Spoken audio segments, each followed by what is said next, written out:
reason I got involved was to essentially learn more about the subject. I remember when I was 21, 22, I went to a school and we had a problem with suicides, and the main issue was that they were so public that no one knew how to talk about it, and it was very awkward when anyone would bring it up at the table, and no one really knew how to speak to one another, and I found that to be quite a challenge.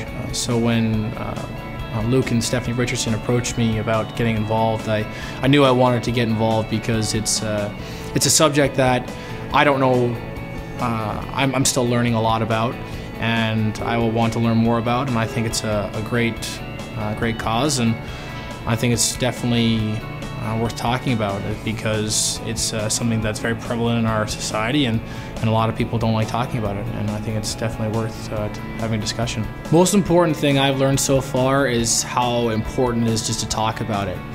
From the discussions I've had with people here at the Royal and anybody who's had problems with it, and it's so hard when you have to take this on your own. It's quite a burden to try and take it all by yourself. And one of the biggest messages is always talk about it with somebody, because it is tough to deal with this on your own. And the most important thing is to find someone you trust, whether it's a family member or a friend or whomever.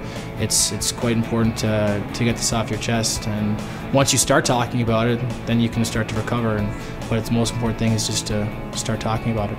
If I had to give a message to younger people, it would definitely be to remember that if you think it's just yourself, that's not the case at all. The most important thing is you discuss it with other people, and that you will soon realize that there's a lot of people that go through this. Mental health can have a number of forms, and it can affect people in a number of different ways. And the most important thing is that you realize that there's a lot of people like yourself, and that you shouldn't feel like you can't speak to anyone or be embarrassed about it, because the most important thing is you start talking about it and realize that a lot of people deal with this.